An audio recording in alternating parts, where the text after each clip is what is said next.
Woo-hoo-hoo. Sunday night chat, right?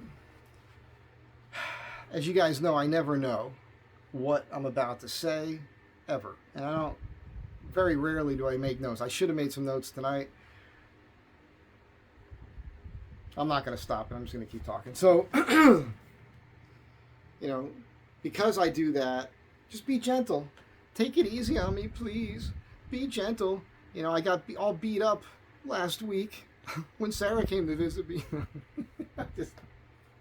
I say that because I got to address some of the comments. So I read the comment. I don't read all the comments in all her videos, but if I'm in one of her videos, I go back and read the comments. And that's not about me needing to feel good about myself or anything, but it is good to get a read on what some people think, not because I care about what they think.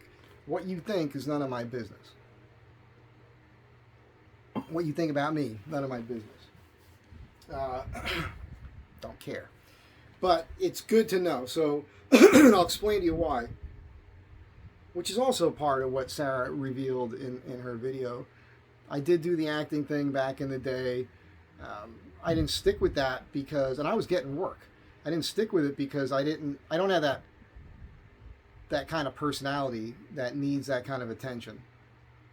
Some here watching this going, what are you talking about? You're a YouTube person. You must like attention. No, I don't care.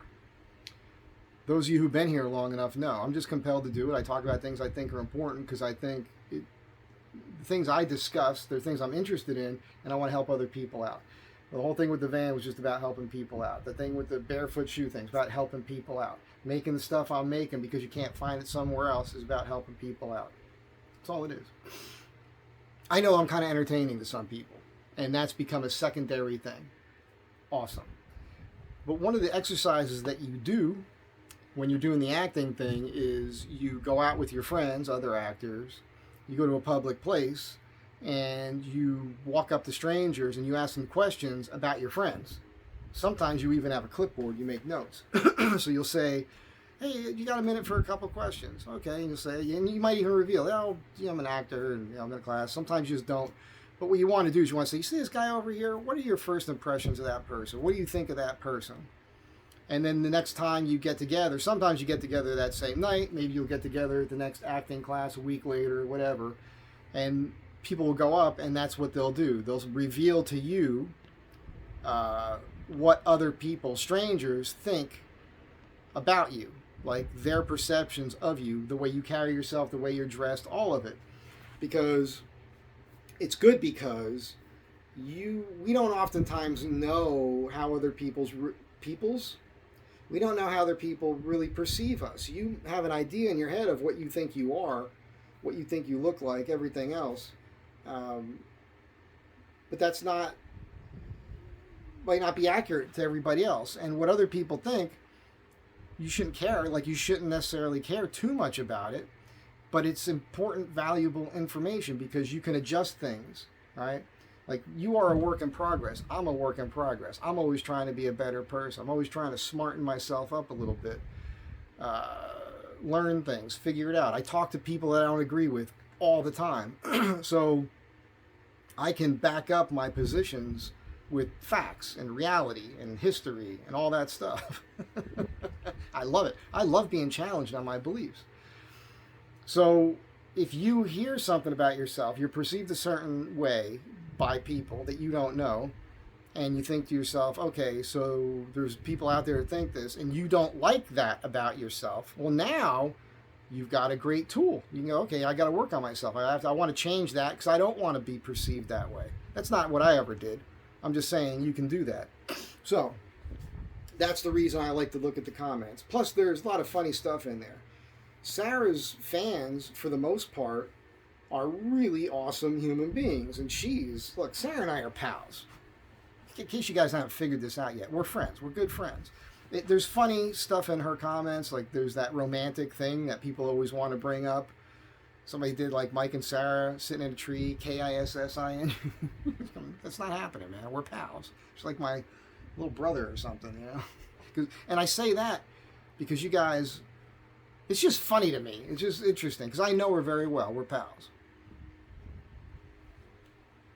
People, when they watch somebody on TV or somebody on YouTube or whatever, you're sitting in your own home and you're watching somebody, and you create these kind of fantasies in your mind about what you think somebody is, and then you start acting upon the fantasies that you invented in your own mind. Women do this all the time. But a lot of men do it, obviously, when it comes to Sarah. And she is who she is in her videos, but she also walks a line because this is what she does for a living. Like, I would never do anything to jeopardize her channel, nothing, because that's her livelihood, right? So she does a thing with her channel, like there's no cursing, you know, she's careful about how much she shows. She's trying to be as much of herself openly as she can be while still working within the parameters of YouTube so she doesn't get blocked or demonetized or something like that, right? So there's a lot more to her that we don't see, but she's still being 100% genuine. You know what I'm saying? You guys can see it because you see, like, this was a big thing in the comments. It was very funny to me. It's true. She can be a little, she's admitted it. She's a little cynical, you know. She's a little, you know, you guys see, she loves to screw with me, and I think it's funny. And as a matter of fact, and this is why I see her as little brother, that comment, because when I met her, we had gotten to know each other before we met. But when I met her for the first time, it was at that place, that Saline Valley, the hot springs there, and first time I met her, she wasn't wearing a stitch of clothing, man. I just went over to her truck. I'm like, hey, first thing in the morning, hey, it's Mike. And she walks out completely naked. I'm like, oh, it's nice to meet you. And yeah, it's a beautiful day. You think this weather's going to hold up here? And I'm like, I didn't know how to react to her. It wasn't the first time being around somebody without any clothes on, obviously, but I just met her. I didn't want her to think I was some creeper or something, because I'm not. And then we bonded really well over I was there 4 or 5 days. And several days into it, it was me, her, and this other guy, John, and we're hanging out. And she was just busting my balls, man. And I just looked right at her, and John's listening to the whole thing. I'm like, dude, this is a bro. She's a bro, man. She is one of the bros, and she loved that. So that's how it is. Now, I wouldn't do the same thing to her she does to me. I would never, like, insult her like that, even in a joking way, because I'm a man, and I don't think we should do that. And also, I know that women are sensitive. Sarah's very sensitive. You know, I don't think she likes looking at comments too much or anything because of that, because she gets a lot of criticism. She doesn't want to hear it, and I don't blame her. Who needs it? It's not going to help her. So my thing is, I notice things about people, and I'm from New Jersey. Like, we are professional ball busters where I come from, all right, and complainers. You want to talk? Everybody, she got some serious criticism in her comments for, like, complaining too much, busting my chops too much, cutting me off too much, all these things, right? Things that I don't even notice when she's doing it to me. I mean, once in a while you'll see my reaction because it's like, it's funny. She's just, to us, it's funny. She cracks me up. I'm not insulted by anything she does. My reaction to it sometimes in my mind, might be able to read my mind with my facial reactions to it, because I'm thinking to myself, oh man, people are watching this. They're going to see this. I know how they're hearing this, right? That's my reaction. Like, oh boy, here we go. That's why it's funny to me. Like, oh boy. Because between she and I, there's no issues. Nothing. We've discussed all kinds of things. Everything. All kinds of topics, you name it, even the politics and everything else. We know where we both stand, and we still love each other as human beings. She's super cool. So, and that's where we should all be. I wanted to get to one thing, but now I'm touching other things. Like, God, I got to try to keep all this in a concise way. I don't know how to do it. I'll just keep talking. So,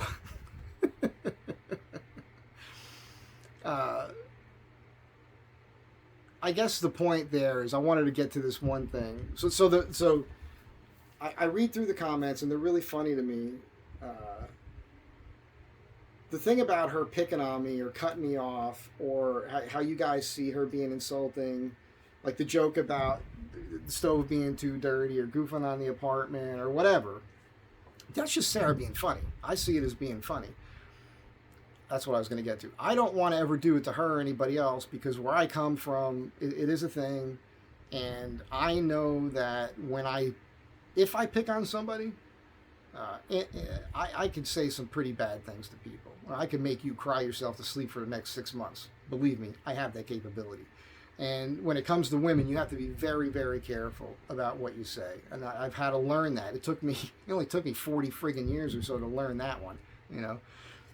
So it's you can't, like I said before in that video about why I'm single, you know, like women say they don't want to hear the truth. They want to hear what they want to hear. You know, so you have to be very careful about what you're saying to somebody if you're goofing on them.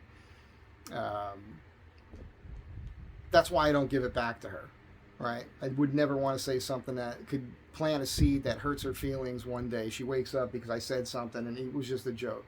That's why you don't see it going back and forth so much. I'm perfectly willing to be the Dean Martin in this relationship.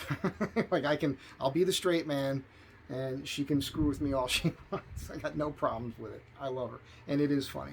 And on that note, in those comments, a lot of them, and it's interesting too, because I've gone through it a couple times. You know, there's new comments every day. I think she might have 700 comments on that video already. However many there were the last time I looked, I've read all of them. And so there's a lot of comments there where people are saying they really want her to come back. They want us to hike up to the Hollywood sign. There's so many cool things to do here. I've had a lot of people visit me over the years. I forgot to look at the watch again.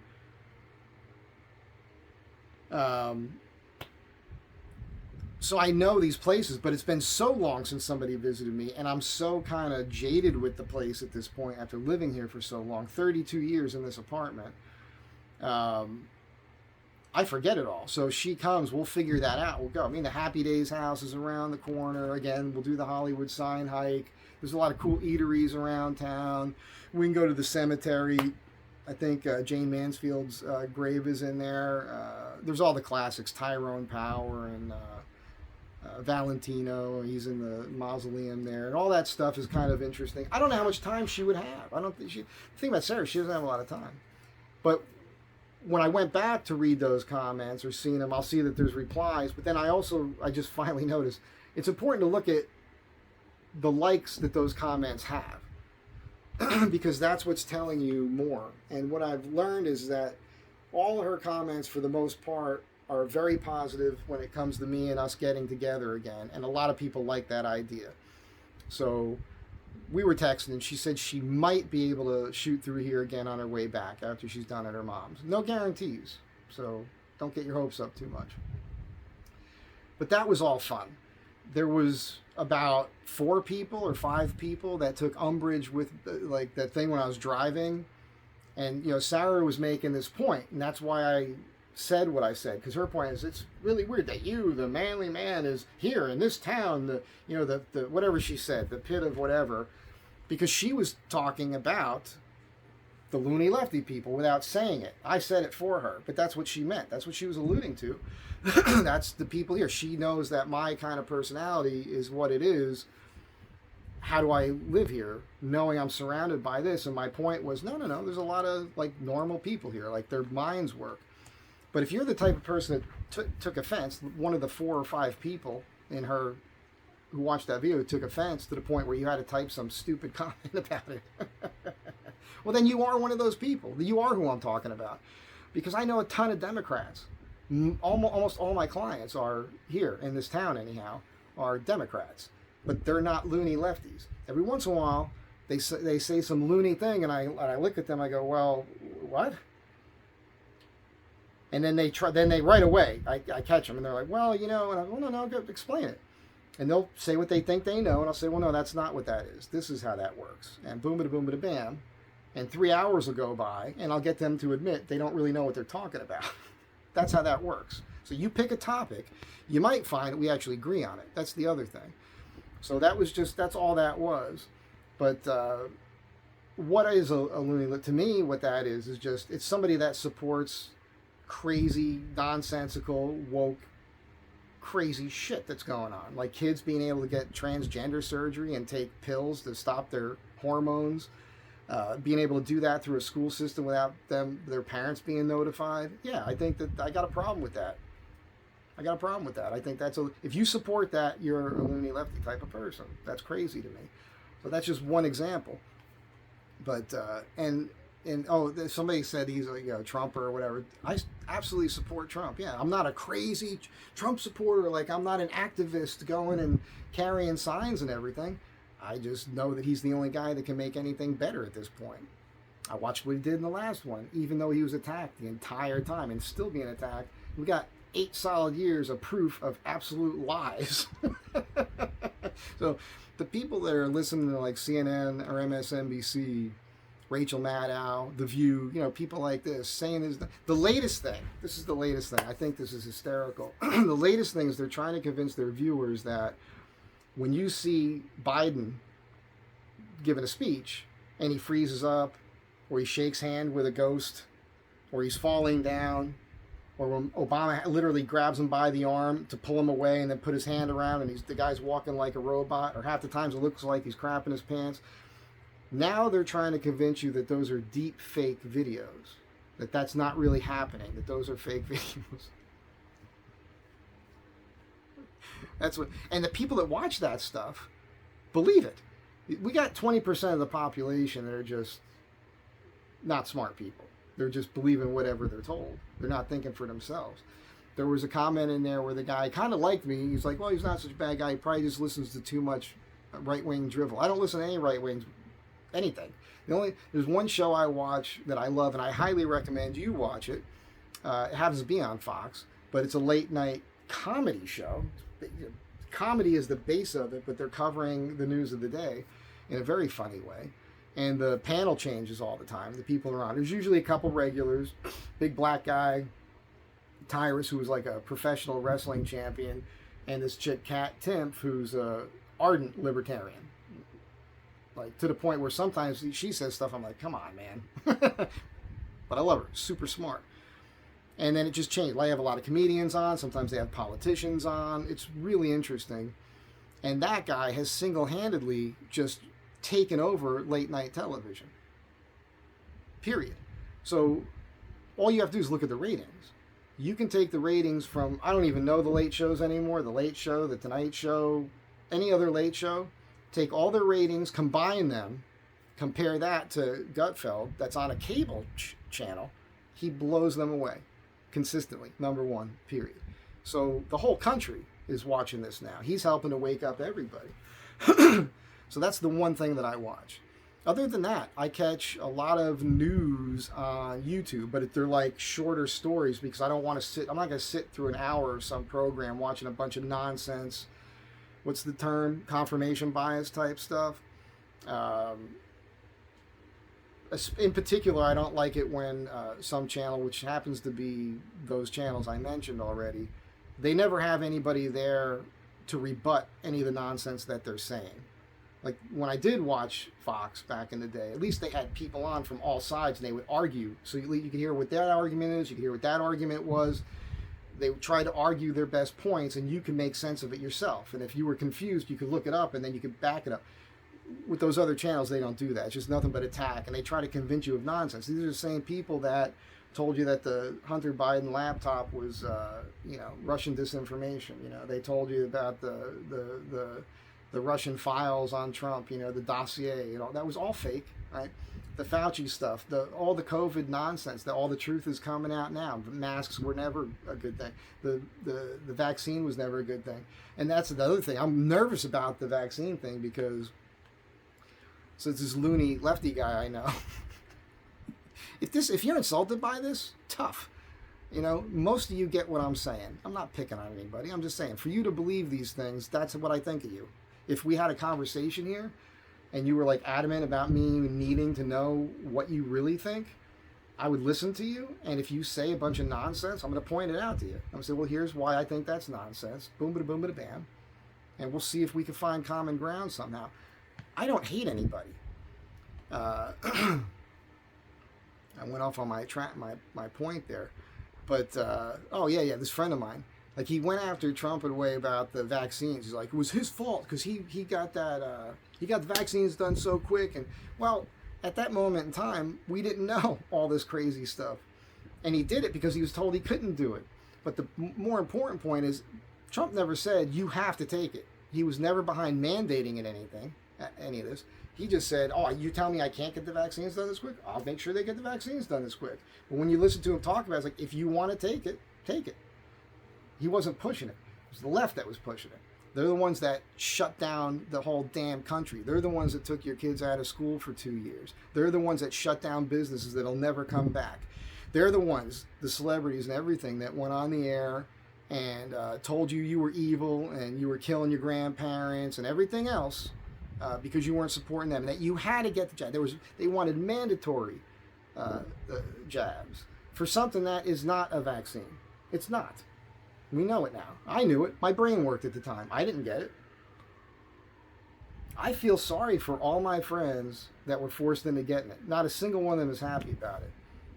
But back to the loony lefty comment. You know who else is a loony lefty? It's when you go on social media, like let's just say Facebook or Instagram or something, or even a dating app.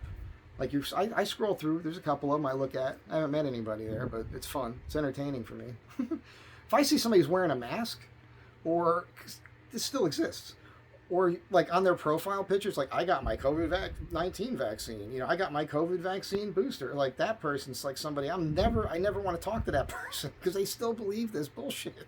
It's crazy to me, man. It's crazy. It was a real thing. People died, but it wasn't what they portrayed it to be. It wasn't as bad. It wasn't as contagious. We know this now. We know what the facts are. We also know that it wasn't from a bat soup somewhere. The lab let it out. We know it was the World Health Organization doing the testing on this. And we know now that it's okay, in my opinion, to use the term plandemic because that's how I see it. I see that thing as being put out there to take down Trump. And I know this sounds like a conspiracy theory. This is not where I wanted to go with this video, but it's where we're at. Look, man, that guy came in and changed the world. He had Putin in check. He had North Korea in check. We were energy independent. We were a net energy exporter. It was to the point where Iran couldn't do anything and Putin couldn't do anything because they were poor. Because we were selling oil. People were buying oil from us. Trump made deals to shut that down. Those people, as soon as he got out of office, Biden came in, new administration, shuts down our oil production, shale production, fracking, everything else.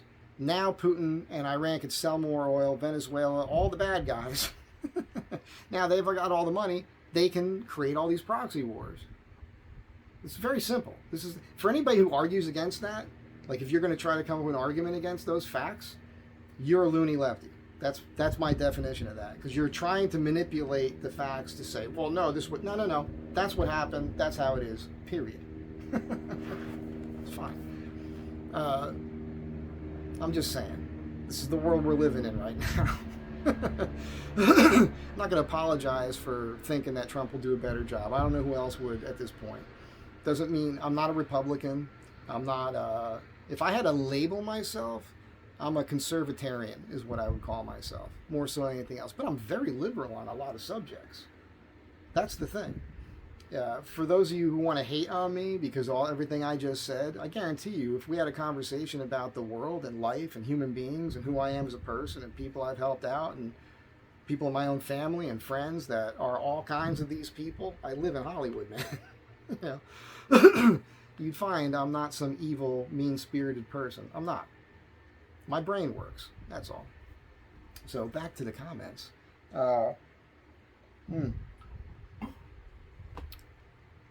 What else was there? So there was that. People thinking I'm some kind of... So somebody called me. There was one guy on there that said, thought I could be a serial killer. That's another good one. There's a few comments in that one. I actually commented, like, I'm not a serial killer. What the hell is that? Who would say it? I actually have a funny story. This takes me off on a tangent again. But there was I don't know if I want to tell this story. It's kind of a sex story. I wouldn't do this in the One That Got Away series, which I need to do another one of those. I only have 3 of those videos up for you guys. It kind of goes to like women who can be kind of crazy, like their behavior. Should I tell you that? You guys want to hear this? I don't know, man. This is where I need a live audience. Like, I touch on something, and if people egg me on enough, I'll be like, all right, here's the story. Here's the story of a lovely lady. There was a chick that lived here. Kind of a big girl, very pretty. But she had a waistline on her, you know, blonde. You know me, I kind of like cute blondes. I like everybody, you know, I'm just saying. For some reason, there's a thing there, it turns a gear. And I never really talked to her too much. Talked to her a couple times when she was in the music business. I think she did something with Lenny Kravitz or something. But anyhow, she lived down below here, and one of the other gals I'm friends with here that was a neighbor at the time told me this, that woman said to her she thought I could be some serial killer. Like, at the time something was going on around town here in LA. I was like, what? Well, that's just silly. What is, like, why would you want to think that? Well, that woman ended up moving in. She moved into the apartment right next to me. And this is where it gets kind of weird. Like, I never really spoke to her. I was always nice. I'm nice to the new girl who moved in now. She's super cool. I've hung stuff up for her, done favors for her. I like to play practical jokes. She's got a good sense of humor, this chick. She's from New York. She gets a lot of packages.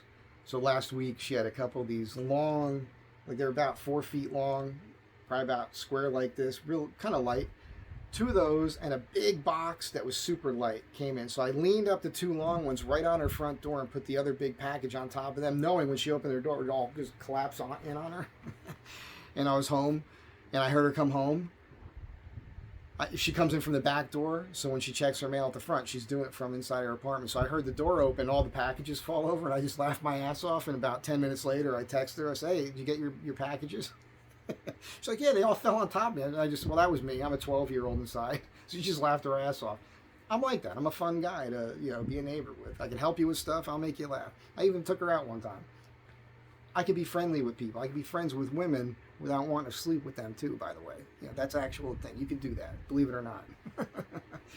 So, but this woman who thought I was a serial killer moved in next to me. And we have windows on our back doors. They changed this door here, which is kind of funny. Because one day, this is when I was riding motorcycles. The thing about a motorcycle is, like, if I come home in a car, you pull in, you shut the car off, you open the door, you get out, you walk to your apartment. That's not a lot of time. When I come in on the motorcycle, you could hear that coming. And then when I would park the bike, I got to navigate it. I got to back it up into this tight little spot, get my helmet off and everything. It takes, you know, a couple minutes to park the bike, you know, from the time I come up the driveway to get into my apartment. So you would have time to set this up. This is what happened. I just, let me just say, for the record, I'm not a peeping Tom. But if your window's open, there's no blind on it or something, the light is on, and it's night, and I walk by, I'll glance, I'll be like, okay. But I'm not trying to look at anything, and it was like that by her back door, and you could see the way it's set up. As a matter of fact, my back door, I frosted half the window. So if I go to my back door, the part that's not frosted, I can see out my back door. So if somebody knocks on my back door, I can see who it is. But if you step 6 inches this way and you try to look into my apartment, you can't see anything because the glass is frosted. I learned that trick because of this woman, because I walked by one night and the lights were on and everything. I just happened to glance and something caught my eye. Again, I'm not sitting there, I just looked. It took a couple seconds and I realized I could see her on her bed, but just from here down, but her legs were up in the air and her hands were between her legs. I'm like, oh my God, okay, well, good for her. She's having a good time. Not judging. We all do it. Left. Here's what happened, though. She lived here for about a year, and probably at least 30 times that happened, because she's got the time to set that up when I'm coming in on the bike. Here comes Mike on the bike, right? And I didn't ever want to act on that because I thought to myself, maybe it just is a coincidence. Maybe she's just masturbating all day, every day. I don't know. There are people like that. I don't happen to be one of them. I'm just saying. So, didn't think much of it. Just thought, good for her. I never sat there staring into her window. I just happened to glance up. I knew how to look at it. Now I was like, okay, she's doing it again. Good for her. That was the end of it. I was happy for her. She lived here for about a year doing that, and then that was the end of it. She moved out. Several months went by, and there's a knock on my door one day, and it's her. I didn't even know her name, really. I couldn't remember her first name because I never really spoke to her. And she said to me that she was house sitting over in Brentwood somewhere, and she said that she wanted me to come by this house. You guys know where this is going already, right? Come by this house to look at some job for these people that she was house sitting for. She said she'd feed me, and she was a massage therapist too. She said, "Oh, I'll give you a massage and I'll feed you." I'm like, okay, kind of hot blonde chick who wants to give me a massage. All right. Well, you guys know what happened. I don't have to give you the details. I went over there on the motorcycle, showed up, looked at whatever it was she wanted me to look at. Oh, how do you feel? You ride that bike. She talked me into the massage thing. That didn't take much arm twisting. One thing led to another. It was one of the greatest sexual experiences of my life. It was awesome. The whole afternoon. Wild time. And then she cooked. And the food was amazing. It's amazing. Never saw her again. Never talked to her again. It was the craziest thing. But this is coming from a woman who tried to convince the other women living here that I was a serial killer.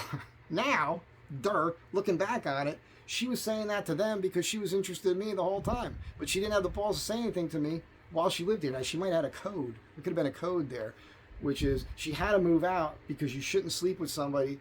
Don't shit where you eat. You don't want to sleep with somebody where you live. I've done it. That hasn't really hurt me. So there's a crazy tangent, bizarre friggin' story for you. Let's get back to the comments on Sarah's video. It's so ridiculous. Some guy went back to that comment I made that upset a few people, which got me into the whole Trump conversation. Some guy called me a douche. He's like, yeah, he's a douche. And I thought to myself, that's funny. I just wrote back, I said, well, that's kind of a douchey thing to type. See, that's the funny thing to me. It's like they do these things. They'll do that sort of thing. What are you thinking? You're thinking I'm not going to see it, or that nobody else is? That's a bizarre thing that you do. Now, I don't mind that stuff. I'm not upset by it. I think it's funny. And those of you who've been here long enough know when somebody does that in my videos, the next day I'll make a video talking about it. I will out that person. I think it's interesting to me. If you are upset, if somebody you don't even know makes a pretty benign comment, really, and you take umbrage with that, you're offended by it to the point where you cannot control yourself, where you have to type this thing and say something negative or be mean-spirited towards somebody you perceive the slight from, me. You are outing yourself to anybody else reading those comments as what I said. You are the loony lefty person if you can't control yourself to the point where you have to do that. Do you not see that? I'm trying to help you here. Honestly, I'm trying to help you. You have to understand, if you can't control yourself, where you can't hear something that you don't like, and now you're going to attack somebody because of sticks and stones may break my bones, but words shall never harm me. That's something we used to say to one another when we were children. I'm rubber, you're glue. Whatever you say bounces back and sticks to you. We used to say that to one another. But today, some of you have this warped thing in your brain where you think that your perceived slights and your perceived emotional triggered trauma because somebody said something that you don't like outweighs logic and decorum and everything else, and because you're part of that team, by the way, I'm not talking about the Democrats here. I'm not talking about all. I'm talking about a specific, very small group. It's a finite group who happens to be on that, who happens to have taken over that party. It's a shame. I know this. I know that the Democrats in this town aren't happy about it. You're going to get more Democrats voting for Trump this time than ever before because they don't like it either. Because this is silly, crazy behavior. Doesn't make any sense. Like towing a team, that's why I don't support Republicans either. There's plenty of things Republicans have done that I don't like. I would never support these people. career politicians in general. We got to get rid of them, man. We absolutely 100%. The fact that we don't have term limits at this point, after all the corruption we've seen, all the crony capitalism, all the inside deals. You think that Nancy Pelosi is really a genius when it comes to stocks? I mean, these people get paid, I don't even know what it is. It used to be $100,000 a year. Was it like $250,000 a year or something now? I don't know. But they become millionaires? Where do you think that money's coming from? What do you think Ukraine is really about? What do you think is going on with the billions of dollars being sent to Ukraine? What do you think that's to fight a war against Russia? Do you think that that's what that is? You don't think that maybe this is some sort of massive money laundering operation?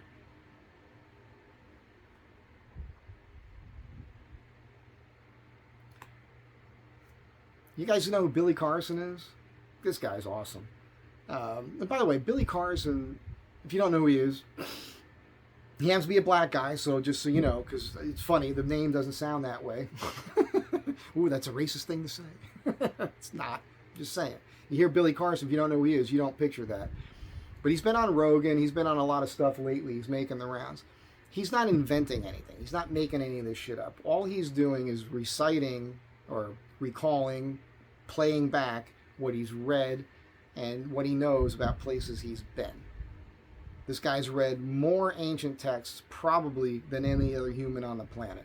More importantly, he's read them, he has retained all this information, he's cross-referenced it all, and he could do it in his brain, and he can recall it like that. And he's been on every continent in the world, all these countries that have all these ancient structures. He's seen it with his own eyes. He's talked to the local archaeologists there. He's talked to machinists and engineers and all these other people. So he has a very good grasp on this. And he also talks about how, he says for the sake of it just being easy to understand, there's 100 families that run the world. It's less than that. It's a finite, much smaller amount.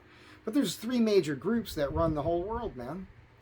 There's one family that basically runs all the banking in the world.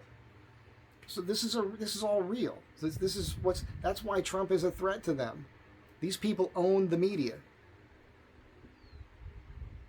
That's why most of the media repeats the same thing. You change the channel. You think that because you hear the same thing over and over again that's the truth. You never think, no, I'm being programmed with lies. You need to understand that that's really what the reality is. You're being programmed with lies. You're being programmed to believe a lie. That's why less and less people are watching it anymore, and they're going to social media and alternative news sources, like real journalists covering things, people going out and digging stuff up. And this has been going on forever. Right now, we are in an awakening process. That's what's happening right now. The whole world has to wake up. In a way, I think, because that last election was a problem for me. It really messed me up for over a year, because I was like, you can't believe anything anymore. If you believe Biden got 81 million votes, like that was legit, you're one of the people I've been talking about. There's no friggin' way. Look at this guy. Can't tie his shoes. So, something happened there. And, that whole thing, the pandemic, that election, everything was to take Trump out. They don't want him in again. Hopefully he will get in. It looks like he should get in. If he doesn't get in this time, the fix is in. And that's a problem, because I think that that's going to be the final straw. And there's a bunch of people on that other side who want that to happen. You got to read Rules for Radicals, Saul Alinsky, so you understand where I'm coming from. This is a book that Obama discussed. Saul Alinsky was a hero to Hillary Clinton. She wrote one of her college theses on him. And that book is all about taking down America, taking down capitalism. And that's what they're doing. And the Cloward Piven strategy, you guys should look that up and you should read that. Cloward Piven, it's 2 people. Because they talk about overwhelming the system. So we got a huge border crisis. Are you guys happy about that, by the way?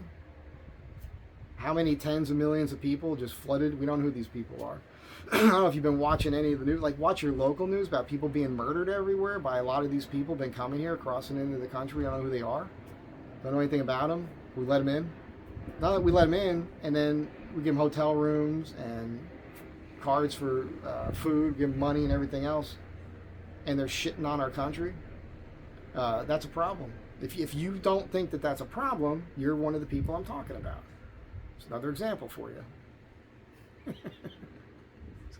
I don't think I'm saying anything that controversial here. I think it's common sense. If you don't agree with me, you don't have to agree with me. You try to get in an argument with me in the comments. I don't really care.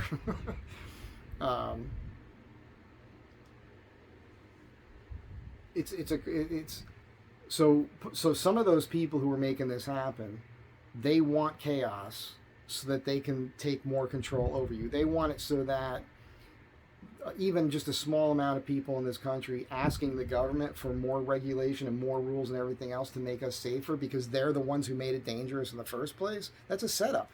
That's a setup.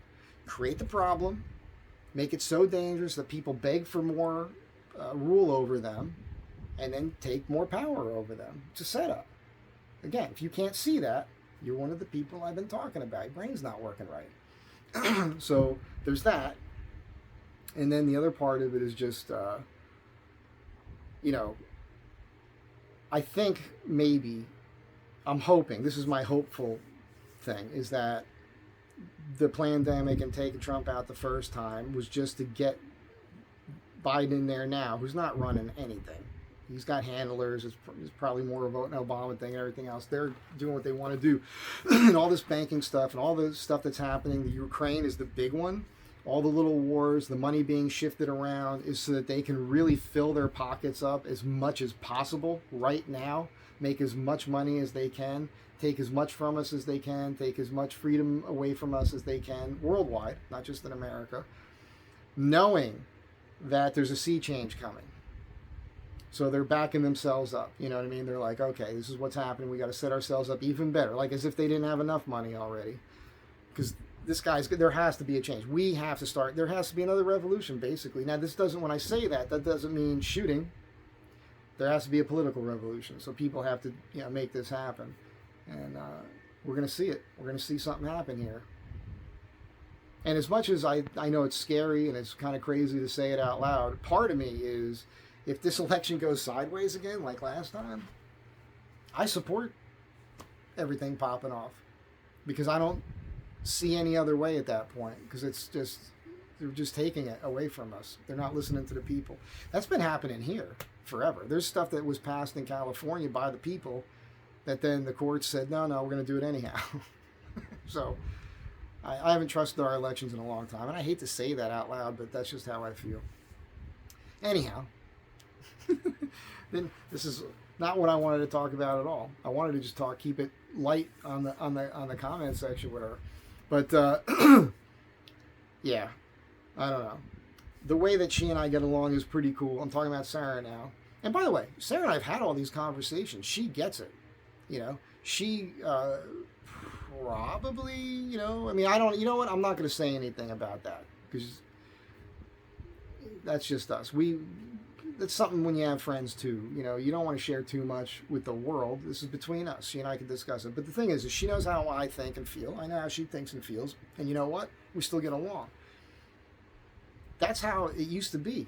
This country used to be awesome like that. You can have neighbors that vehemently disagreed on political issues, but could still barbecue together. Their kids could still play together. You could still respect one another. Because at that time, both people could have ideas about things and share them, and they could discuss it, and they could say, well, that's your experience. I get that. I haven't had the same experience. I just don't feel the same way. And the other person could go, I get it. I understand that. I don't expect you to have to think the same way about this issue that I do. That was the world. That's the way it's supposed to be. But now, if you don't agree with everything that they're putting out there, and they keep pushing it, they keep making it crazier and crazier, well, now you're the enemy. Now you can't have any friends. You got to be canceled. Your livelihood has to be taken away from you. You have to be looked at as a villain. And this thing that they've been doing with the former president, with this law. I love this term, lawfare. Look, this administration right now, our media, the left, they have turned America into a banana republic. That's what they did with this legal system bullshit, which is based on nothing. Nothing's going to happen. There's going to be like a hearing or something. What is it? Sentencing next month. Nothing's going to happen. Even if they wanted to put him in jail, he could still become president, which would be awesome. I'd love to see that. If he did go to jail, it would be a white collar type thing anyhow. And even the old New York governor, the Cuomo, former governor, I saw him on a talk show the other day, and even he said if it wasn't Trump, he wouldn't even have been taken to court over this. There's nothing there. So you got a lot of people on the left who are admitting it. This is nonsense. James Carville, listen to some of the stuff he's been saying lately about it. Everything they've been doing, which is weird to me. You just can't make any sense of what's going on because all the attacks, the whole court case, everything, the hush money thing, which is more bullshit, it's only made Trump more popular. It's only made him raise more money. And we're talking like organic donations, $5, $10, $75 and under, I think is what it is.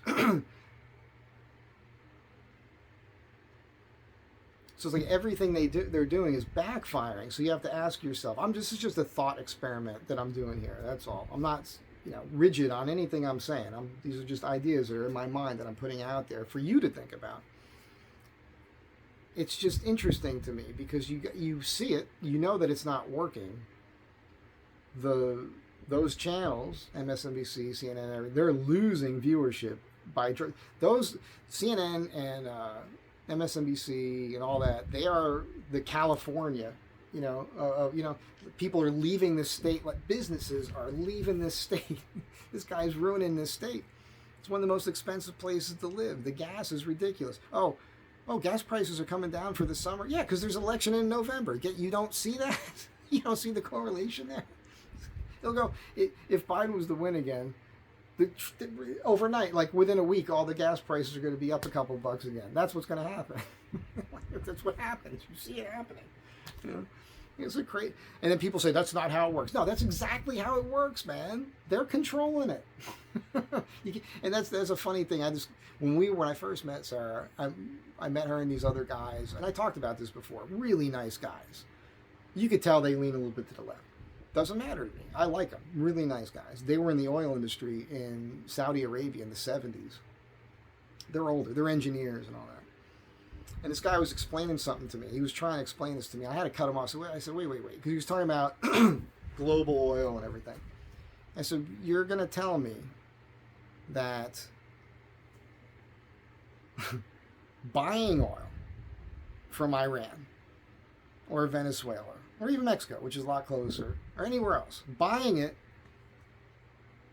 from a place, they pump it out of the ground, they put it into tankers. This is a shipping thing now, right? So there's insurance on those tankers, there's crews, there's fuel for the tankers, all the stuff that happened in the first place to extract the oil out of the ground, put it into the tankers, get all those tankers here, get them into the harbors, pump all that oil out, and put it into refineries. You're going to tell me that that's cheaper and better for the U.S. than the U.S. taking the oil directly out of the ground and just processing it. You're the boss. You're running things. You're going to tell me that's the decision you're going to make. Like, you're going to tell me that's what the best thing for your country is. To buy it make the people who hate us, want to cut our heads off, destroy, totally wipe Israel off the face of the earth and everything else. Make them rich so they have enough money to go forth with their ridiculous, crazy plans. That's smarter than just taking the oil out of the ground here and making our lives better and keeping costs down and having more power in the world. Because that's what Trump was doing, right? That's what he did. That's what made the world a safer place. But you're telling me that what they're doing now is better than if you think that, you are a loony person. Yeah, I'm sticking to that one. I'm not backing off on that one. I don't see how you see that any other way. I was going to title this one responding to the comments in that video, but I can't do it anymore because I got to me, this is not a political discussion. This is not a political discussion. It's a common sense discussion. I don't know what to call this, but that's how I see it. If I was sitting here with somebody who was arguing the other side, I feel like I would just destroy them with this, because this is just common sense logic. I don't see how you see it any other way. I'm nervous about it, but at the same time, I can't care about it. I used to care, and it made me unhappy. I could talk about it. Oh, that's a point I'll make with the comments in the video, because one of the things that people goofed on her about was how she cut me off a lot, and people always make that. Apparently, I saw that in her comment. And by the way, if Sarah watches this, she knows I love you, Sarah. I'm not saying anything bad about you. A lot of people do that. A lot of women I know do that. A few dudes I know do that. When the dudes that I know do it, I go, hey, motherfucker. Shut up. Let me finish my point. And they're like, oh, I'm sorry. But you can't do that with women. And then they get defensive. You do the same thing. And then you have this mini argument, and now you've already cut me off. Now you're arguing with me. I can't even get back to my point. You totally derailed me. That there is one of the biggest reasons I like doing what I'm doing here. Because I can have a thought, think it out, touch on all these things, go off on all these tangents, bring it back to the point, and nobody interrupted me. I was able to have a clear thought process from this to that to this, and boom, and you could watch it happen in real time. And nobody stopped me from talking. That's why I like this. But I read the comments there, and they were saying, you do this all the time. And someone was pretty, a little mean, because they were saying to her, you cut them off and then you just bring it to yourself and always talk about yourself. I think that's a normal thing. I think a lot of us do that. But I see that. It's funny. It's funny. Somebody said, that's why Sarah's single. And then I thought, like 2 weeks ago, I did that video on why I'm single. And I mentioned, like, ball busters. I come from, maybe the biggest ball busting state in the Union, New Jersey. I've said it before, complaining and ball busting. If complaining was an Olympic sport, the gold medal would be held by somebody from New Jersey. That's all I'm saying. Especially if it's men and women, like if it's not a co-ed thing, for sure, the female will gold medal winner. It will be from New Jersey, hands down, unequivocal, boom. And they would hold that reign forever, I think. Because I come from it. I know women back home who just can say the most harshest things to people, like make dudes I know cry. I don't want that. I know a lot of women who think that that's cute. They think that that's like a thing that guys like because they could be like one of the fellas, but I don't think there's any guy that really enjoys having his balls busted consistently, nonstop. I know I don't like it. I don't mind it from a friend, right? But somebody I'm romantic with, shut the fuck up with that already. I'm not going to do it to you. You don't do it to me. We should have some mutual respect. As a joke once in a while, fine. One of my favorite things would be, I'd love to have a girlfriend that we have such a good relationship, and you got to have a cool, quirky sense of humor, to where I would like to be with somebody where our thing would be, let's screw with the people around us every once in a while. Like, let's create some fakes, especially like you're on a road trip. You pull into some town someplace, you stop to get a beer and a burger or something, and you just want to have fun with the people around you and screw with them, like organically create like a fake argument thing in a fun way where you say ridiculous things out loud. I don't know what it would be. This is, this smells like what you smelled like last night, or, some weird, like crazy, outrageous shit. Like, oh, remember? And then you said it. And then, that people around you are like, what? And then you walk out together, giggling together, and you have this huge laugh about it together, and that helps bond you in your relationship. That's what I would like. That's fun, right? Screw with everybody around you, because it's you and your partner as a team, It's you and her against the world, man. That's cool. But I don't want somebody giving me grief all the time. A little nudge once in a while would have been good. Having somebody who's there to like kind of keep you on that, like, hey, you said you want to do this, you got this stuff, you learned this thing, and now you're not doing it anymore. What happened? Remind you to stay on that right track. That would have been a good thing a long time ago for me. But I'm just saying, the cutting off part of it. Look, when Sarah does that in her videos, she's being very funny. A lot of people appreciate it. They understand the humor. When they see us together with the banter, they know it's not bothering me at all. I get the entertainment factor of it. I think it's funny. Again, I'll be the straight man. No problems with that. And I think that's, as a matter of fact, I can't push this on her. This is strong. I wish this. It's a wrong way to put it. I would enjoy it if Sarah had more time.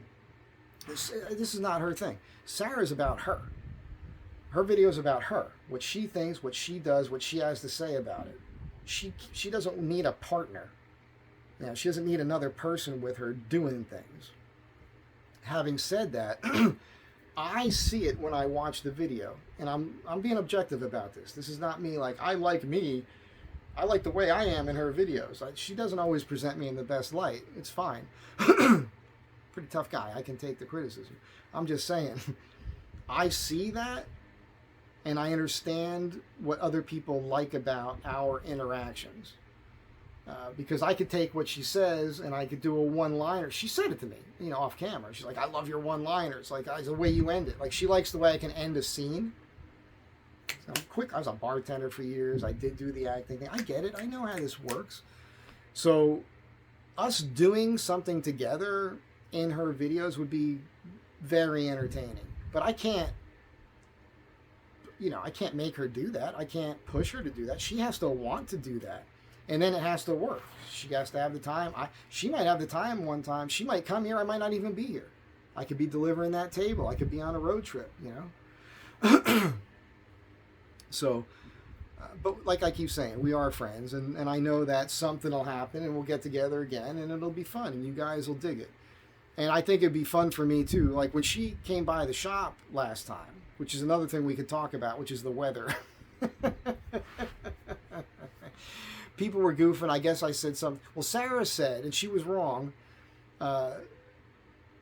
she's not the only person that does this. I say things sometimes, and then people don't hear everything I'm saying, or they don't get the point I made, and so they'll repeat something as if I said it, but it's not accurate. She mentioned the Hollywood sign hike, and she said that I said it would be too hot. That's not what I said. What I said was, I corrected her in the video. It was a two-part thing. One, I prefer to do it in the mornings because it is cooler. The air quality is better. You can get parking, and you can get up and down faster because there's less people, and get it over with. Number one. Number two, she was originally supposed to get here like 3 o'clock in the afternoon. She didn't get there till almost 5 o'clock. So you can't do that hike with the amount of time that she had. That's 3 hours, right? It's going to be over an hour up, about that time back. And on the way back down, when we do it, hopefully I'll be fit enough because I haven't been doing any hiking. I don't want to just go up to the Hollywood sign and down. If she's up for it, when we come back up to the crest, to the ridge where you can see the valley and you can see Hollywood, there's a split off there that'll take us to another ridge. There's a little climbing involved there, and there's this. I got a couple stories about that area as we walk through it. I could tell they're very entertaining. Some of you have heard them before, but it'll be great for her audience to hear these stories. There's a rattlesnake story. There's a pentagram story. There's a naked lady story. Just on this one little trail. There's another peak. We could end up on the peak over the observatory. We could spend a whole day hiking around up there if that's what she wants to do. But there's no way that we would have had enough time to do that hike, because they also close it at dusk. So at least where you go into park for it. And then there's the Bronson Caves there as well. And that's where the original Batmobile, the Batman series, the cave. But it's also like the last scene of The Searchers. Like a lot of famous movies were filmed at this opening of a cave, which is a really weird, it seems like a volcano. Because it's like a hollowed out volcano. If you looked at it from the top, you could see into it. But there's a cave that goes into it. So you take this trail, and there's this cave, and it's not very long. It's maybe 30, 40, 50 feet. You walk through it, and now you're in the center of this thing. It's surrounded 360 degrees by this mountain, kind of. It's an interesting spot. So we could hike to that. We could do the Hollywood sign hike. We could do other stuff if she wants to do all that. But there's no way. She came here too late. But the other part was, which is what I said in her video, which is the truth. I've been on my feet, since 8 o'clock in the morning, working my ass off all day. I'm not going for a hike after. Not that hike. It's a real hike. You could do it. I used to run it. Sometimes I ran it with ankle weights back in the day. But it's 3 miles up, 3 miles back. It's switchbacky. Excuse me. There are, on the first, I say there's 3 sections to it, because there's a switchback section some of those sections are pretty vertical. Then you get to a flat section, goes around the mountain, and then you hit a paved, all that's dirt. Then you hit a paved section, and that gets pretty vertical till you get to the ridge line. Once you get there, it's still vertical, but it's not as steep. And then that takes you up around to the Hollywood sign itself. You could do that. You can get up there in 45 minutes to an hour if you're hoofing it. But I'll be a little slow. I also carry a pack that's like 20, 25 pounds when I do that. So, but anyhow, we'll do it. If she comes back into town, we'll do it. And it'll be fun. The problem is, with Sarah, is when we're hanging out, everything she does, she films, right? Excuse me.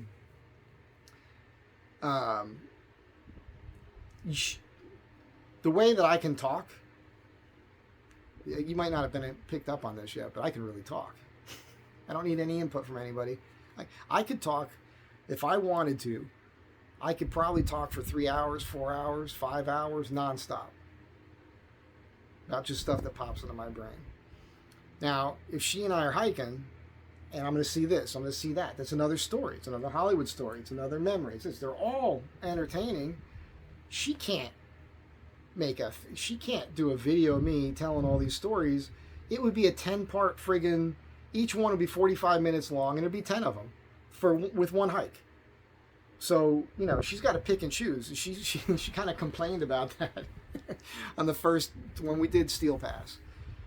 I remember talking to her about it. She's like, man, you just said so much. There were so many stories. I got to edit this down to this, but that's what she does. And she's pretty good at picking the right stuff. She's looking for the humor in it. So that might actually be a deterrent to Sarah in a way. Like, oh, man, I like our interaction. She knows that her followers like seeing us together in her videos. But at the same time, she's like, shit, I got to listen to Mike talk all this time. I'm the one that likes to do all the talking because we're both the same like that. She wants to be heard too. But it's cool. We know that about each other. When we talk, she gets her time. I get my time. That's what friends do. Matter of fact, well, I guess she probably cuts me off quite a bit just in regular conversation. But that's just her nature. It doesn't bother me that much. Because we're just friends. Again, if I was going out with somebody who was doing that to me all the time, that would have to stop. You would have to, and if you can't, then we can't go out. It wouldn't work out. There's a funny thing there. I talked about Jersey, the girls from Jersey, and all of it. That's the reason why I said in that video about why I'm single, why I like those people, women, who are the types that annoy a lot of other people. And they're the types of people that are seemingly always happy. I like those people. I like those glasses half full people. I like those people that wake up in the morning and they're like, another great day. What am I going to do today? Let's see what we could do today to make it a great day. What can I do that's positive? What can I do to help other people out? Let me call this person and make them feel good. That's the type of energy I need in my life. On top of the fact that I like, smart and pretty and nice hands and feet and skin and everything else. It's a tall friggin' order. That's why I'm single. But really, I need a happy,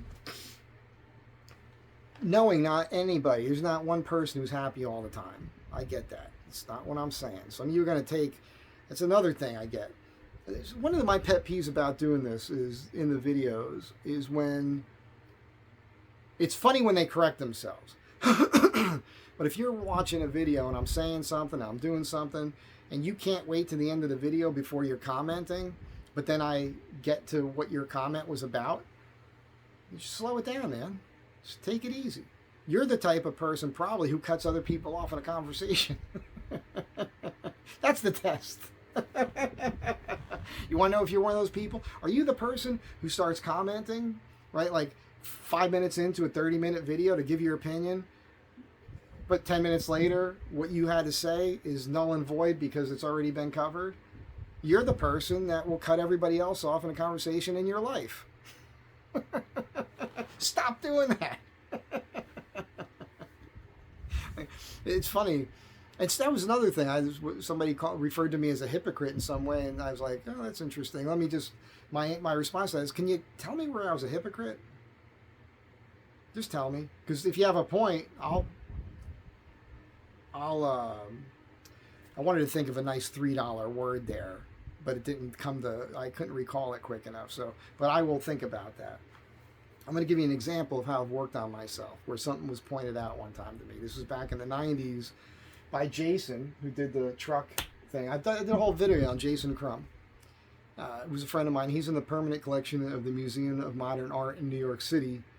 Graduated #1 from Chenard when it was downtown in the 50s. 20th century artist, painter. I got a bunch of his paintings here.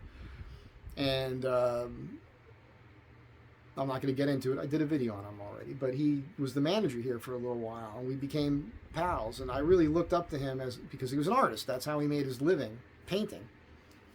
And we used to drink wine and smoke grass and listen to jazz, and I would listen to his stories about New York City because he was hanging out with Miles Davis and Pollock and de Kooning and all these people, hanging out at McSorley's, which is that's a pilgrimage I go to whenever I go to the city. And, you know, we're talking 30 years ago. And we were hanging out one afternoon, and he was just, you know, I was talking, he was talking, and I was kind of romanticizing in a way his life, which hasn't been, it's not easy to be an artist. Starving artist, you know. That reminds me of something else I'll talk about real quick. He let me talk about him and artists in general, painters in general, people I see as an artist. And he said to me, he says, Mike, you are an artist. Your medium is wood. I've seen what you do. And back then I was making some pretty nice pieces, getting really good money for, you know, furniture pieces. But I was in the process of teaching myself it. So at that point, I was stressed out all the time. You know, I couldn't sleep at night before starting another operation in the shop the next day. Because I was like, how am I going to do that? Am I going to do it right? And I, you know, because I want to make the cuts. I don't want to make any mistakes. I was overthinking it. So I wasn't, at that time, it wasn't art to me. It was work. But after decades of doing it, I'm at the point now where I don't think about it at all anymore. You know, I just start doing it. Boom, boom, boom, boom. It's to the point I have forgotten more stuff over these years. It's crazy. Like what I used to know about what I do, I don't even remember it anymore. I just naturally do it without thinking about it. So I make little mistakes sometimes, but it's always funny to me because I'm like, oh, that's no big deal. Boo-ba-da-boo-ba-da-bam. You just make it part of the thing, change this. Okay, that's great. Most of the time, what I initially perceive as a mistake is like a blessing in disguise. Like the universe is going, no. This is what you should be doing. Oh, okay, man, I get it. Thank you. Oh, you won. I have this ongoing thing with the universe where I accept this now. This energy coming in and information that gets into my mind. That's how I come up with my ideas. I'm not listening to right-wing drivel. I literally have things pop into my head. And that's no different from Tesla or Einstein or anybody else who are famous people that are, you know, I'm not saying I'm a genius. Relax, you critical people. That's not what I'm saying. But I'm saying, and Tesla talked about this, you can tap into universal knowledge. There's a universal knowledge that's out there, and if you get yourself in a meditative state and you're open to it and you communicate with it, a lot of things come into your mind that are good. I'm not talking about the voices in your head that are telling you to steal shit or being mean or something. Or flash people or something. That's not what I'm talking about. I'm saying that's where a lot of that comes from. And the starving artist thing is a funny thing, because now we can kind of talk about, this is going to be a long one, what I do for a living. Because that was the nice thing about Sarah coming here and showing off my work. First of all, that shop space, she said it twice, that's what you got to deal with to have a free shop. I don't pay rent on the space, but I try to do as much as I can for these people. And so it's a symbiotic relationship. And what we've discussed over the last couple of years, which is the most important thing, they're an older, elderly couple. They won't tell me their ages, but they got to be in their 80s probably, and they're getting pretty frail. And there has been a lot of crime in that area. There's been a lot of break-ins, even during the daytime. Right across the street, there's been 2 break-ins in the last 3 years while the people were home. Guys coming in the house, ransacking it, stealing stuff. When people are in the other part of the house, they don't even know what's going on. There's been beatings. People have been jumped. A lot of that has happened. So just having me there during the day, having the van there, me there, working the shop, seeing me take I take their garbage cans in and out all the time. I do all the stuff for them that I can, changing light bulbs, basic stuff. I still do little jobs once in a while. They want to pay me to do stuff. I just don't have the time most of the time. So I've vetted people. I found the guy to put a new roof on their house, got them the best deal possible the guy, I went up there and inspected it. It was impeccable work. I'm making sure they're not getting ripped off by anybody, So I'm paying for that space. It's just not money. You understand what I'm saying? It's a relationship. I love these people. They're my adopted parents. I love these human beings. If it wasn't for them, I wouldn't be able to do everything I've been able to do. I love them. Do anything for them. I'm not going to give them baths and wipe their asses. I'm not that kind of guy. So short of that, I'll do anything for them. But so I wanted to correct the record on that one. As far as what I do in prices and everything, I said that chair was a $30,000 chair. So that chair and ottoman, she didn't show enough of it. She done about it. She has to make that video short. I think I put a link in the comments under her video of my work. I'll try to remember to do it here, but you can find playlists here on my channel. You can see what I've done. Excuse me. That chair is a blend of several different. First of all, it's cherry, big timbers of cherry with walnut accent. So the butterfly Morrises, the dovetailed key on the top that holds the head cushion, the feet on the bottom, that's all walnut. The rest of it's all cherry. Excuse me. No mechanical fasteners, all joinery. I did things with the wood that she didn't show you, but I selected the grain so things are centered and balanced. If you look, the arms that's book matched. There's a lot going on with that chair and ottoman, and it took a couple months to build that chair and ottoman. And that was at the time and I didn't do the upholstery, but that was about a $10,000 chair with the upholstery. And so when I say it's a $30,000 chair now, that was 20 years ago when I did that. That lumber today would be so much more money, and it would just take so long. And the thing is that's a one-off prototype. When you're doing a one-off, never been done before, and you're figuring it out for the first time, you've got to build all these jigs and whatnot to do this particular operation that you won't use again on another thing because it's specific to the curves and the shapes that you created for this specific piece. A tremendous amount of work involved with this. So yeah, I mean, $30,000 might be a little over the top, but yeah, that's not outrageous. It sounds outrageous if you've never done that. I got a comment today about the shoes, the boots that I wear. The guy's like, they're not worth that. Like, says you. They're worth it to me. They're handmade exactly to fit my feet. American bison hide, hand stitched, super. Show me another one. Show me a comparative version. People say Jim Green boots or whatever. It's not the same thing. Not even close to the same thing.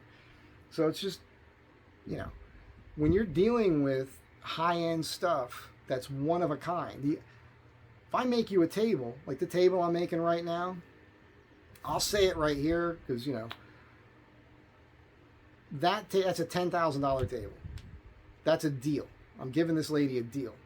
I really shouldn't be giving it to her for that. It should be a $15,000 table based on the amount of time I put into it. The only reason I can give her the deal is because I got an extremely good deal on the material. I still put enough time in to charge more. But I like this lady. We have a pretty nice relationship. I think other things will come down the pike for us just as a friendship, and you never know what that could lead to. So I'm kind of willing. This is probably a mistake. It's never worked out for me before when I've given somebody a deal that other things came of it. But I still hold out hope. But yeah, 15K is about average for something like that. Now, for all you people rolling your eyes, yes, you can go to IKEA and buy a table. You can go to a thrift store. You can find a solid wood table on a curb for nothing. It ain't what I'm making. It's not going to be solid walnut probably. And it's not going to have all this. It's just not going to be the same thing, for one thing. And everything you find, there's thousands or hundreds of the exact same thing out there, which to you probably doesn't matter. But to people who like cool shit, who have put the time in their life to be successful, to the point where they live in a nice house, maybe in a mansion, and maybe they got a bunch of cool cars and Teslas and four-wheel drives, and they've got the best of everything, and they're wearing a $40,000 watch or a $100,000 watch, or they've got jewelry that's worth that kind of money. Do you think $15,000 or $20,000 is a lot of money to them to spend on a table? It is not. That's nothing. And you know what they're getting? They're getting a one-of-a-kind thing. Again, their friends come over and they say, this is the only one like it on the planet. Period. Not another one. This is it. The world. Earth. You know what? The solar system. If there's people living on Mars or on the moon, they don't have this friggin' table either. You understand what I'm saying? I'm not trying to like blow myself up. I'm just saying that comes at a price, man. I bust my ass on this shit when I'm doing this. All I do is think about that, getting that done.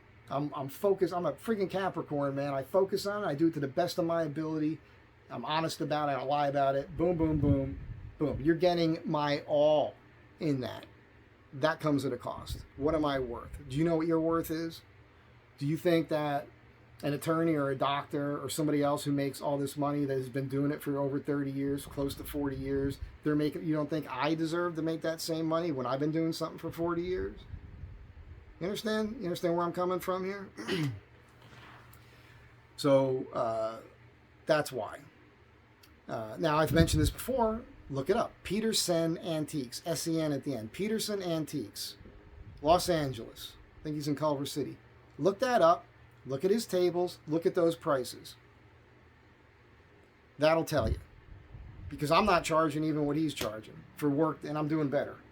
And his tables move, if you guys remember those stories, because he doesn't mill his lumber right. I feel like I could pick on the guy because he wasted a crap ton of my time and then tried to like lowball me on stuff. After we already discussed things, and he knows I know more than he does, and he knows my work is better than his is, and then he wanted me to do work for him for nothing. The logic is like he's lucky I didn't just be like, give him a bunch of shit and just knock him down or something. I was really pissed off about that. That's another story. It's in my videos. I don't know how you'll find it, but it's there. If you want me to tell the story in detail sometime, put it in the comments and I'll do it because it's an old video. I bring that up, and I said the starving artist thing because I was talking to Phil, the guy who sent me the bumper not long ago, and we were talking about money because last year somebody made a comment about I was putting in a skylight, a 4-foot skylight, and I built this system to hold the whole roof ceiling up while I made the hole and did the framing and put the headers in for it. And some guy made a comment saying, dude, you're a $185 an hour guy. And I was like, that seems odd. Like, that's a pretty big number. I was giving this lady a break on my rate, which wasn't even close to that at the time. And the rate that I had at that time came about because a friend of mine that lives in Utah, who has a woodworking business there, something woodworks, but he's in Moab. He's great. Mark Antonuccio, good pal of mine. He called me one day. He's like, dude, there's guys here that don't even have your skill level, and they're charging $75 an hour. This was a while ago, 8 years ago or something. So, and we know now, by the way, in the last 8 years, inflation, like something that was $160 then is close to $400 now. That's where the inflation is. That's the other thing that people aren't realizing. So, $185. So I started talking to contractor friends of mine and other, like I have this woman who's a licensed electrician and a licensed plumber. I use her on my jobs. And she's at like $135 an hour or something. And she's like, yeah, my guy, like the contractors. Now, these guys have more overhead than me. They've got insurance, all these other things. But they're anywhere from like $180 an hour to $225 an hour is what they're charging. And I was like, what the? So I started talking to other guys. And sure enough, that's the deal. So because I don't have the overhead, I could charge a little less than, the high number. But, I have to be competitive in that range, and it's worth it to me. You understand where the math is here, how this works out. So I'm still trying to work that out, to be honest with you. So I have a bit of a sliding scale to a certain extent based on the complexity of the job. And right now I'm not really talking about furniture. I'm talking about when I'm working on somebody's house, because I'll go in and do higher end carpentry work. When I say higher end, I mean better than standard. I don't do anything standard. I do everything better than standard. But then if you want me to do a custom built-in or something, I'm always taking it to another level. So, yeah, you're going to pay for that. And so I have to come up with a thing with that. When it comes to furniture, I try to work it out on how many weeks it takes me, understanding what my milling process is and everything, and what I need to make per week. And then I got to try to keep it at that. And then that's what it is. Whatever that number is what it works, plus the cost of the material.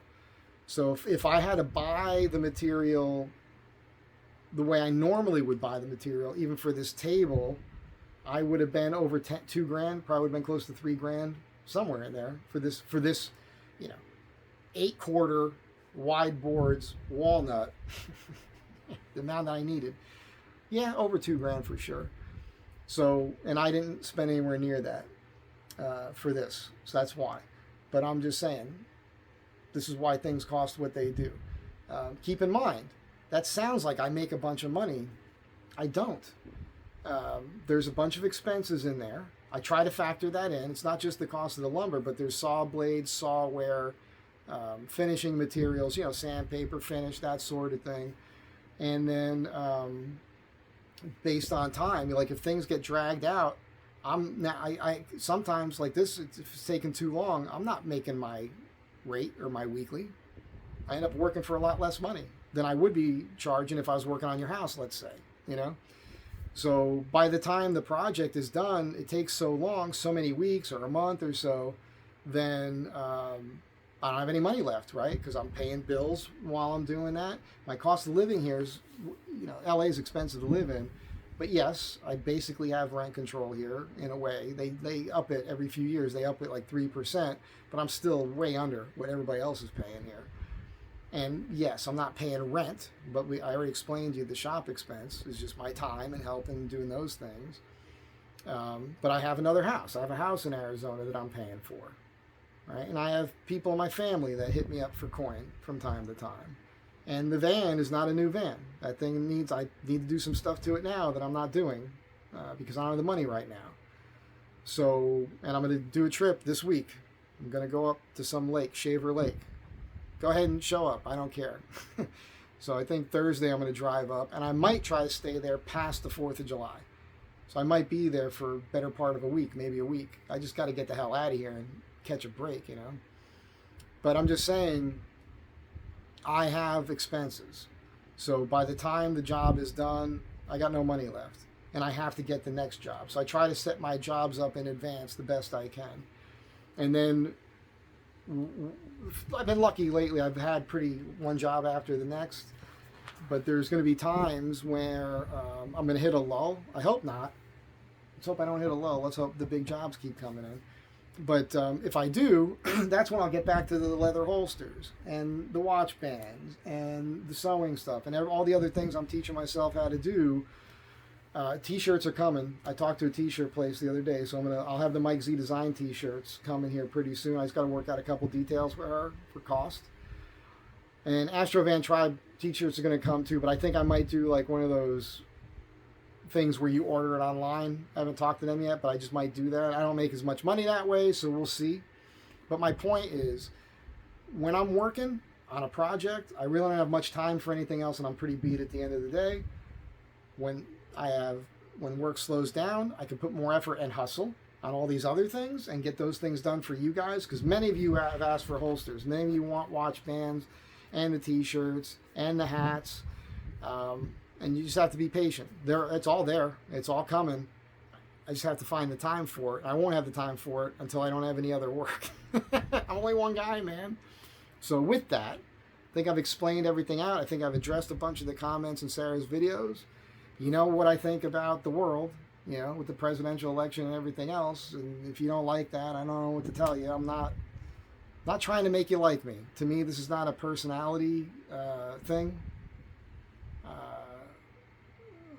I've said it before, I'm not doing this to be liked. I'm doing this because I feel like what I'm saying, some of you need to hear. And I only think that because I have well over 1,000 videos now. I've been doing this long enough. I've read all my comments. And that's what I see in my comments. I get a lot of thank yous in my comments. Matter of fact, you can do that in this video. If you think I'm helping you at all with anything I've said, put it in the comments so that when the cynical people come in and they want to pick on me, hopefully they'll read the comments and they'll see the positive nature that most of you have. I love you guys, man. Like those of you who are my subscribers that are here, it's not because you agree with me. A lot of you don't. A lot of you are really cool. You'll say you don't agree with me on everything, but you'll say you made a point here that I get. I still will choose to not agree with you on this. I love that. You're a normal human being. We could be pals, man. We could have a beer and talk about stuff, you know. It's not about me trying to make you think the way that I do. I don't like those people either, man. You know what I mean? Who do that. So, I know that what I'm doing, there's something to it because the channel's growing. And it's a weird thing to be growing because I curse. My channel's not set up for kids. The overwhelming majority of the people watching this is just dudes. The fact that I hit 10,000 subscribers. Oh, we got a winner. I don't have his name. I picked a guy. You'll be getting an email from me, but I don't remember what your name is, but you're a nurse in Los Angeles. You're married. It's a guy, a male nurse who has an Astro van. He wrote to me, and I just like the way he put it. I also like the fact that he's in Los Angeles, so I can get him to come here and pick the damn thing up from me, and I can get it out of the shop. So if you're watching this, dude, put it in the comments, but I've got your email. I'll be sending you an email soon. You get the seat swivel for the Astro van. That was my 10,000 subscriber giveaway. There'll be more of that coming. I got to get better at that system. But that's it for now. Again, I hope you guys enjoyed this. This was a long one. Was it an hour and a half or so? I don't even know. I can't see. Be kind to one another. Thank you for being here. I hope you come back again. You know, tell your friends. And that's it. 4th of July is coming up. Be safe. Be safe. Remember what this is all about. Remember what this is all about here. And I'll catch you all in the next one.